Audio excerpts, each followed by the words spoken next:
ফেনীর পাইকারি ও খুচরা বাজারে কমেছে গ্রীষ্মকালীন ফলের দাম। বিস্তারিত জানাতে যুক্ত আছেন সহকর্মী সুলাইমান ডালিম।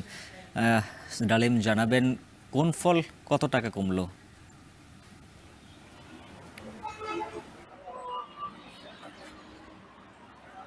হাফিজ, বলা চলে একদমই দেশীয় ফলের ভরা মৌসুম চলছে এখন।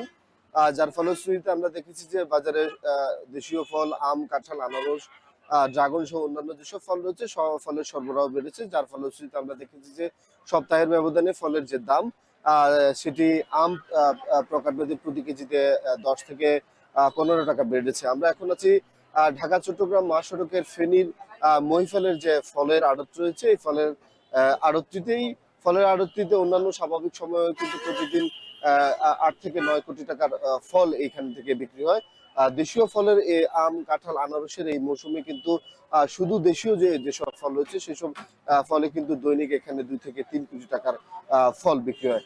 আজকে আমরা বাজারে এসে যেটি দেখেছি যে আম 4 থেকে 5 প্রজাতির আম এখানে আছে। আজকের বাজারে আমরা দেখেছি যে আম্রপালি, হিমসাগর, ল্যাংড়া সহ কয়েক প্রজাতির আম রয়েছে। আম প্রতি কেজি এখানে একদমই 40 থেকে 80 টাকার মধ্যে বিক্রি হচ্ছে পাইকারিতে। খুচরো বাজারে গিয়ে সেসব আম বিক্রি হচ্ছে যে 70 থেকে 80 টাকার মধ্যে। বিক্রেতারা আমাদেরকে যেমনটি জানিয়েছেন যে এক সপ্তাহের ব্যবধানে আম সব ধরনের আম প্রতি কেজিতে 15 থেকে 20 টাকা কমেছে। যার ফলশ্রুতিতে সাধারণ মানুষের যে চাহিদা এবং বাজারে ফল কেনার জন্য আসা সেটির প্রবণতা বেড়েছে। অপরদিকে আমরা দেখেছি যে যে আনারসের যে সরবরাহ সেটিও কিন্তু বেড়েছে।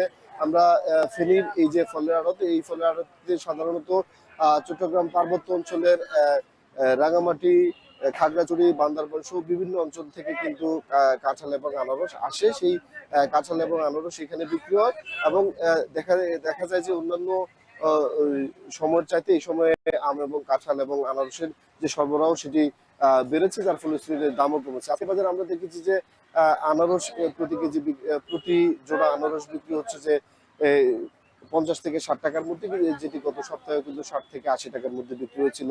এছাড়া আমরা দেখেছি যে আনারসে যে দেশীয় ফল যে কাঁঠাল সেটি সরবরাহ বেড়েছে। গত সপ্তাহে আমরা দেখেছি যে যেসব কাঁঠাল প্রতিটি 100 থেকে 120 টাকা বিক্রি হচ্ছে, সেসব কাঁঠাল এখন 100 টাকার নিচে নেমেছে। ক্ষেত্র বিশেষে 70 থেকে 80 টাকার মধ্যে বিক্রি হয়েছে। অপরদিকে দেশীয় আরো কিছু ফলও কিন্তু বাজারে রয়েছে, যেসব ফলের দামও কিন্তু অন্যান্য সময়ের চাইতে কম। বিক্রেতারা যেমনটি বলছেন যে এই যে সময়টা একদম দেশীয় ফলের যে ভরা মৌসুম, এই সময়ে বাজারে দেশীয় ফলের যে সরবরাহ সেটি বেড়ে থাকে, দাম কিছুটা মানুষের হাতের নাগালের মধ্যে আসে। অপরদিকে ক্রেতারা যেটি বলছেন যে এই যে দেশীয় ফলের যে দাম সেটি কমার ফলে তাদের মধ্যে কিন্তু বিদেশি ফলের যে প্রতি যে আগ্রহ সেটি কিছুটা কমেছে এবং বিদেশি ফলের প্রতি কেনাকাটাও কিছুটা কমেছে এবং বিদেশি ফলের এই প্রভাবে বিদেশি ফলের দামও কিছুটা কমেছে। তো এই ছিল ঢাকা চট্টগ্রাম মহাসড়কের ফেনীর মহিপালের ফলের আড়ত থেকে আমাদের কাছে ফেনীর ফল বাজারের খবরের সর্বশেষ।